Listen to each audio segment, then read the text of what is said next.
Salut tout le monde, alors aujourd'hui on se trouve pour une vidéo tout simplement pour faire le point sur ces fameuses Zoya que j'avais faites moi-même il y a environ un an avec notamment ces pots en terre cuite et ces bouchons en liège conique que l'on met au fond pour pouvoir boucher le trou et donc créer ainsi dans son jardin un bon système d'irrigation. Alors voilà, ça fait maintenant un an, donc je pense que je vais pouvoir un peu faire un débrief sur mon expérience de tout ça et vous expliquer un peu pourquoi j'en rajoute dans mon potager et pourquoi je trouve que ce système est vraiment très avantageux. Allez, c'est parti!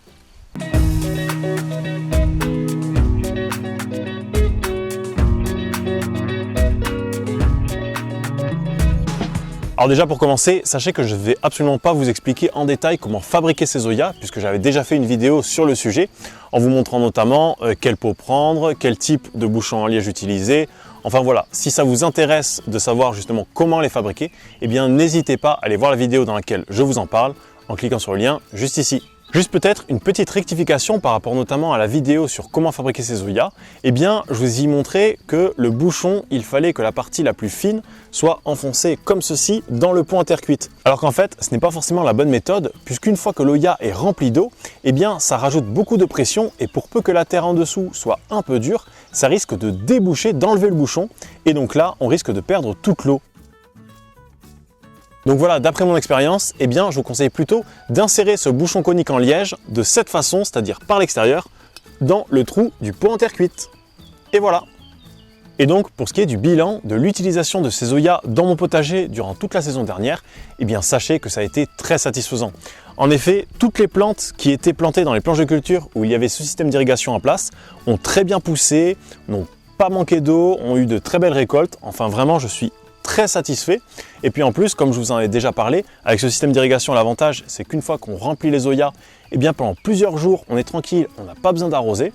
Enfin voilà, je vous en parlais juste après, mais pour moi en tout cas, c'est vraiment un système d'irrigation que je vous conseille et qui est très bien à mettre en place dans son potager. Donc voilà, maintenant que je vous ai tout simplement dit que pour moi c'est un très bon système d'irrigation, je vais un peu vous expliquer les différences qu'il peut y avoir entre les Zoya faites maison et les Zoya du commerce et je vais notamment vous convaincre si je puis dire, ou en tout cas vous expliquer pourquoi les Zoya faites maison sont finalement plus intéressantes, en tout cas de mon point de vue, que les Zoya que vous pouvez acheter dans le commerce et qui bien souvent sont beaucoup plus chers. Alors déjà pour moi le premier point c'est que les Zoya faites maison sont beaucoup plus simples à mettre en place dans son potager. En effet bien souvent les Zoya que l'on achète dans le commerce sont assez bombés et donc il faut souvent faire un trou plus gros, puis ensuite bien combler les espaces vides entre la terre et l'Oya, enfin bref, c'est un peu plus compliqué. Alors il n'y a pas une très grosse différence, soyons clairs, mais voilà, souvent quand on fait un trou pour installer quelque chose, eh bien il est plus large en haut et plus fin au bout et donc ça a un aspect conique, tout comme nos pots en terre cuite et donc à l'installation, je trouve vraiment que c'est plus simple.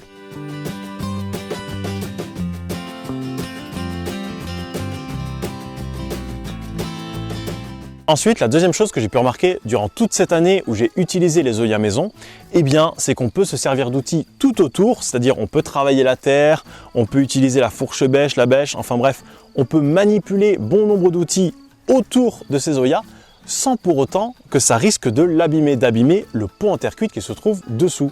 Alors qu'à l'inverse, eh bien, avec les Zoya du commerce qui sont bombés, eh bien, on ne sait jamais, lorsque l'on plante un outil, si on ne risque pas, eh bien, tout simplement de casser l'Oya. Donc voilà, c'est un risque assez important, surtout quand on connaît le prix. Donc voilà, avec ces pots en terre cuite qui sont coniques, eh bien, comme c'est large en haut, eh bien, lorsque l'on plante les outils autour, on ne risque absolument pas d'abîmer le pot en terre cuite qui se trouve dessous. Et donc l'avantage de ça notamment, eh bien, c'est que l'on va plus vite lorsque l'on prépare sa terre, qu'on décompacte et aère le sol notamment, puisque on n'a pas à faire attention justement à là où on plante les outils pour éviter d'abîmer l'Oya. Là, c'est vraiment là où on plante, eh bien, si c'est en dehors du cercle visible, eh bien, on n'abîmera pas le pot en terre cuite. Donc, c'est beaucoup plus simple et beaucoup plus rapide.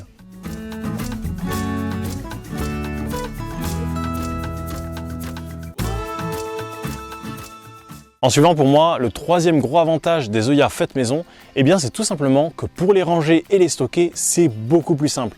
En effet, on peut les empiler les unes sur les autres, ça prend très peu de place, alors qu'à l'inverse, les autres Zoya, eh bien, on ne peut pas les empiler, ou en tout cas, c'est très difficile et très risqué.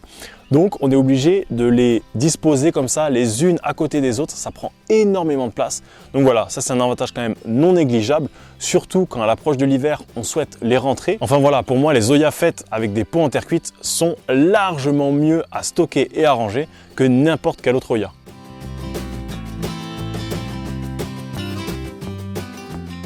Et enfin, le dernier avantage qui pour moi est vraiment le plus important de tous et que j'ai pu constater durant toute la saison dernière, eh bien c'est la possibilité de retirer facilement les Zoya de la terre puis de les y remettre très aisément. Et si je vous dis ça, c'est notamment pour les moustiques. Parce que en fait, bien souvent, lorsqu'il y a une réserve d'eau, forcément les moustiques viennent y pondre leurs œufs. Il y a ensuite beaucoup de larves. Et si on ne fait pas attention de vider ces réserves d'eau, en tout cas d'empêcher qu'ils ne prolifèrent, on se retrouve avec plein de moustiques partout dans la maison, dans le jardin, et c'est vraiment très désagréable. Et donc voilà, les Zoya du commerce, comme c'est bombé, comme c'est bien enterré, c'est très difficile de les enlever. Et donc une fois que les moustiques ont pondu à l'intérieur leurs œufs et qu'il y a les larves, c'est très compliqué de les en retirer. Alors que les Zoya faites maison avec les pots en terre cuite, eh bien c'est très simple, il suffit de retirer ça de terre, de vider tout le liquide qu'il y a à l'intérieur, toute l'eau, puis ensuite de le remettre et de remplir à nouveau avec de l'eau où il n'y a aucun œuf de moustique ni aucune larve.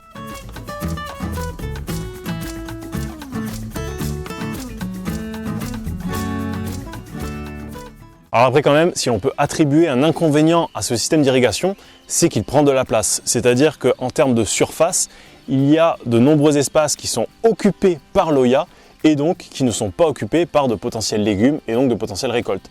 Mais très franchement, sur toute une zone, c'est assez négligeable à mon avis. Enfin voilà, je pense que vous en doutez, mais tout ça pour vous dire que pour moi, c'est vraiment un système d'irrigation très adapté au potager. C'est vraiment très simple de mise en place et puis dans l'utilisation, le gros avantage, c'est qu'on remplit l'Oya, puis ensuite pendant quelques jours, on n'a pas du tout besoin d'arroser. Enfin voilà, moi je l'ai clairement adopté dans mon potager à tel point que cette année, j'en ai acheté suffisamment, je crois plus d'une cinquantaine pour pouvoir en mettre partout sur toutes mes planches de culture. Et comme ça, je pourrai arroser en une seule fois, remplir tous mes Oya et puis pendant plusieurs jours, je serai tranquille.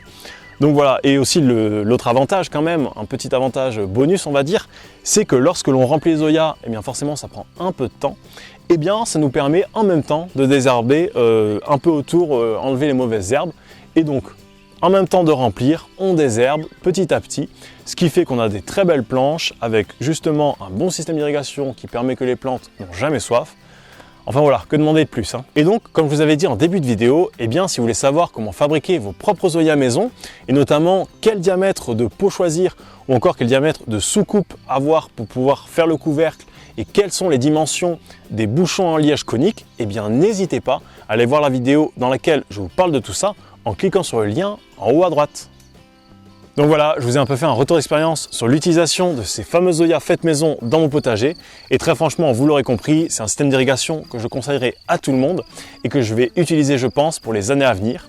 En tout cas, j'espère que cette vidéo vous aura plu, que vous avez passé un bon moment. Et sur ce, je vous dis bon jardinage et à la prochaine pour de nouvelles vidéos.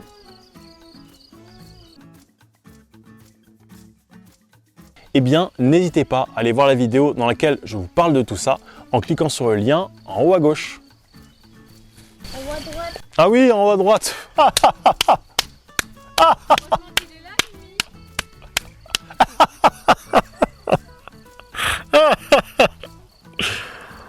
Ah putain.